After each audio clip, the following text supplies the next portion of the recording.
The Supreme Court heard oral arguments at the end of January for one of two cases that both serve the same purpose: to weaken the federal government's ability to regulate industry in this country. On the surface, they're cases about fishermen pushing back on conservation-related requirements. That doesn't sound better, but we'll get into it. But the implications are way more wide-reaching than that, and the money behind the prosecution is dripping with oil money. Hey y'all, it's Becky here from the Beckosphere, where we talk about climate change and the clean energy transition. If those are important topics to you, hit that subscribe button below and ring the bell so you don't miss every single time I post. So let's first look at what the court cases called Relentless v. Department of Commerce and Loper Bright Enterprises v. Raimondo look like on the outside, and how frankly the prosecution and funders have presented the cases as. Relentless and Loper Bright Enterprises are the names of fishing companies, and they are the faces of where the cases come from. These fishermen in both cases didn't want to pay to have an onboard compliance monitor on their ship to ensure the number of herrings they removed from the ocean wouldn't result in overfishing, which is kind of important for their industry, but you know, they don't want to pay for it. Since 1976, federal marine observers like these have been put on commercial fishing vessels to collect data to help set fishing guidelines. They're taking notes. They're taking notes on what type of fish you're bringing in, well, how much you're throwing back. Taking in what time you set, where you haul, how much tow wire you have, and then they actually take how much you have and what you have. For sometimes days at sea, they're in close quarters with the fishermen. And when I find the fish, they're almost like firemen. They have to respond instantly. Even sharing bunk beds in a tiny cabin. So they're right in with your guys. Right in with the guys. 3 years ago, federal regulators looking to expand coverage of observers at sea moved to require some herring fishermen to directly pay observers salaries up to $700 a day. We don't mind taking observers. You know, we have for decades now. But to be told to pay for it just isn't right. By one estimate, that could top 20% of the revenue of a fisherman's catch, which is never a guarantee. So on some trips, the observer could be the highest paid person. Without a doubt. The rule was made by the National Oceanic and Atmospheric Administration, or NOAA, and the prosecution on these cases want to see if the rule is constitutional. The prosecution's messaging around their argument presents it as a little local fisherman fighting against the overburden of government regulation. It looks very much like a David and Goliath kind of story. But the way that these lawyers are going about it goes far beyond seeing if this very specific case is constitutional. They could have maybe argued over who should pay for the monitors, but instead they're arguing that NOAA shouldn't have been allowed to even make that decision in the first place. They're asking the conservative supermajority if the Chevron deference as a concept is constitutional, which is far wider reaching consequences.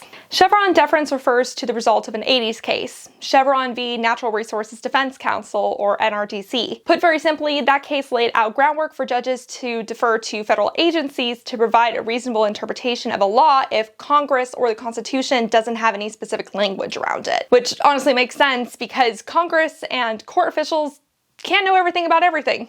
None of us can. And the Constitution itself doesn't have the language to inform decisions on technologies and informations that the writers didn't know about yet. Policy surrounding anything from artificial intelligence to greenhouse gas emissions uses Chevron deference to modernize our regulations. If the Chevron deference sounds familiar, it came up on the West Virginia v. EPA case that I covered a while back. I'll leave the link above and below. Frankly, that case was where the first cracks in the doctrine began to show, because the Supreme Court's conservative supermajority sided with West Virginia in blocking the EPA from developing power plant carbon emissions limits, arguing that the Clean Air Act included no language explicitly stating that carbon dioxide and other greenhouse gases were under the EPA's jurisdiction for pollution. With this, the conservative judges made it clear that they weren't interested in utilizing Chevron deference, which would have referred to the EPA's judgment in modernizing the interpretation of the Clean Air Act. But just because the Supreme Court doesn't want to use the doctrine does not mean that the lower courts don't use it all the time. They do. So getting rid of the doctrine entirely would force a more literal interpretation of the Constitution or require Congress to make a decision every time a case couldn't be decided using the text. You know, these people. People are not affecting climate change. You're going to tell me that back in the Ice Age, how much taxes did people pay and how many changes did governments make to melt the ice? The climate is going to continue to change. I actually found that chart of yours somewhat comforting for at least America. When you take a look at the mortality risk, again, these are all projections. I don't put any stock in them whatsoever, but by your own projections throughout the United States, because of climate change, we're going to actually have a reduced risk of mortality overall in the United States. Yep, they clearly have very limited knowledge on a lot of things and are often swayed by political and financial motivations. Granted, they're not the only one in the system that is swayed by those decisions, but we will get into that in a sec. Putting such an important doctrine on trial in this moment in time is absolutely no coincidence. Now it's time to dive deeper into who's backing the fishermen. The fishermen got their lawyers pro bono thanks to an influx of oil money brought to you by none other than the infamous anti-regulation oil giant Charles Koch. I'm going to refer to a recent New York Times article I read on my Twitch stream to kind of break down how Charles Koch is heavily integrated into this process. The potentially huge Supreme Court case has a hidden conservative backer. The case, to be argued by lawyers linked to petrochemical billionaire Charles Koch, could sharply curtail the government's regulatory authority. The lawyers who represent the New Jersey-based fishermen are working pro bono and belong to a public interest law firm, Cause of Action, that discloses no donors and reports having no employees. However, court records show that the lawyers work for Americans for Prosperity, a group funded by Mr. Koch and chairman of Koch Industries and a champion of anti-regulatory causes. The law firm's board of directors include a top lawyer at the firm that has represented Koch Industries in a range of cases, like the company's past defense against lawsuits linked to its handling of petroleum coke, a byproduct of oil refining, and in its opposition to stronger regulations on the substance. The lawyer also represents Koch Industries in an ongoing lawsuit filed by the Minnesota Attorney General that accuses the company of deceptive practices related to climate change. Other members of the board include executives at groups predominantly funded by Mr. Koch or by Koch Industries, America's second largest privately held company after Cargill. Ryan Mulvaney, counsel for Cause of Action and one of the lawyers litigating the case before the Supreme Court, said the focus should be on the fishermen and what they're fighting. Yeah, I bet you'd like that if it was focused on that. This case is about the livelihoods of hard-working family-run fishing companies that are under threat because of unconstitutional overreach by the government, Mr. Mulvaney said. A spokeswoman at Cause of Action said the group was within its constitutional rights not to disclose its donors. The spokeswoman, who declined to be identified, the spokeswoman declines to be identified? Their spokesperson doesn't want to be identified? That's weird. Said that Cause of Action and Americans for Prosperity were separate organizations. Neither Mr. Koch nor Koch Industries was involved in the case, she said. Koch Industries did not respond to requests for comment. Of course it didn't. So, as you might expect, this has environmentalists very worried. The conservative judges have expressed interest in dropping the Chevron deference, and one of the liberal judges, Justice Ketanji Brown Jackson, recused herself from the Looper Bright case because of her involvement in the case while she was a judge for the U.S. Court of Appeals in the District Court of Columbia Circuit. But in a good example of double standards, two of the conservative judges, Justice Neil Gorsuch and Justice Clarence Thomas, because of course Clarence Thomas, both refused to recuse themselves from either case, despite them both having ties to Koch Industries. Gorsuch has spent weekends at Charles Koch's mountain resort, the Eagle's Nest, while Thomas has gone to at least 2 Koch donor fundraising events, according to ProPublica. Now let's squint for that silver lining, because I'm not going to leave you purely on a bad note, just mostly a bad note, because I am a climate change reporter. The case in which the Chevron deference refers to actually sided against environmentalists. Yeah, let me quickly explain how Chevron US Inc. versus Natural Resource Defense Council Inc. came to be.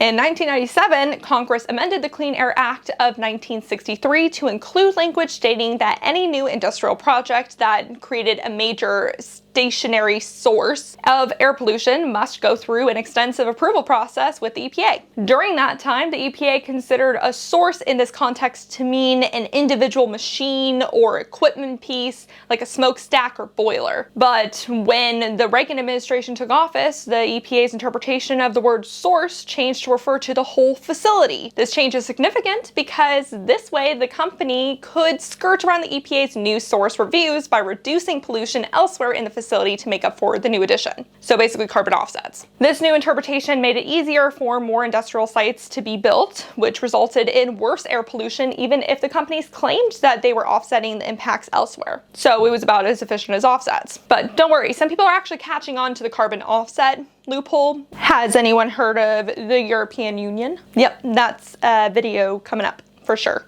So back at the time, spotting the loophole for this EPA regulation, the Natural Resource Defense Council filed a petition in 1981 to ask the DC District Court to challenge the EPA's new interpretation. None other than the late Ruth Bader Ginsburg was the judge at the district court at the time, and she sided with the NRDC, stating that the new interpretation contradicted the EPA's previous rulings and ruled that their new interpretation of source is void. Well, you know who did not like not having a loophole anymore?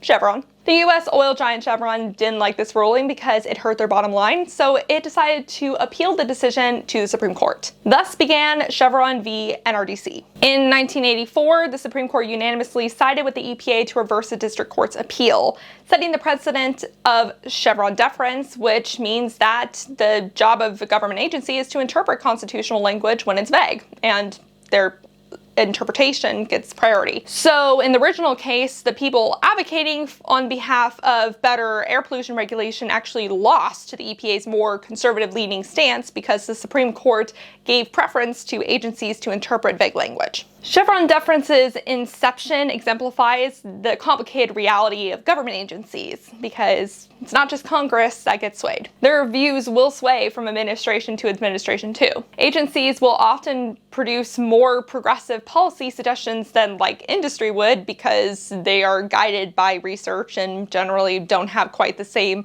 profit interest. But if the agency heads are in the pockets of the industries that they're supposed to regulate, then they could just throw softballs for companies to bypass. Because of the money in politics, which is a problem for everything, the agencies usually don't go so far to regulate industry as nonprofits like NRDC would like. So in this way, removing Chevron deference might provide an opportunity for nonprofits to push government agencies to create more ambitious policies through litigation, because they're more likely to potentially be sided with. But that's a very slim silver lining because removing the deference will just make it easier for anyone to challenge an agency's interpretation of constitutional language. It seems like overall the results might swing more heavily one way or another depending on who's suing, and regulation development in general will likely be slowed because of an increase in litigation. At least that's my interpretation of what's bound to happen. So that's where we're at. SCOTUS will likely decide the fate of regulation in this country sometime around summertime. What do you think will happen? Do you think that the Supreme Court will throw Chevron deference in the trash? Let me know your thoughts down in the comment section below.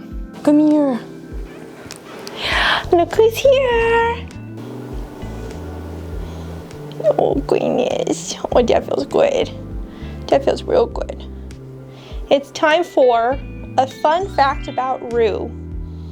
Rue no longer eats wet food from Petco. He now eats baby food because it makes him not throw up, which we appreciate. His favorite flavor of baby food is chicken. And that was a fun fact about Rue. He's purring. Hi, baby. Oh, we're so relaxed. All right, until next time, remember to talk about the climate crisis every single day and to support your local news organizations and your local environmental organizations, because if the federal government can't do much, then let's focus on groundwork here.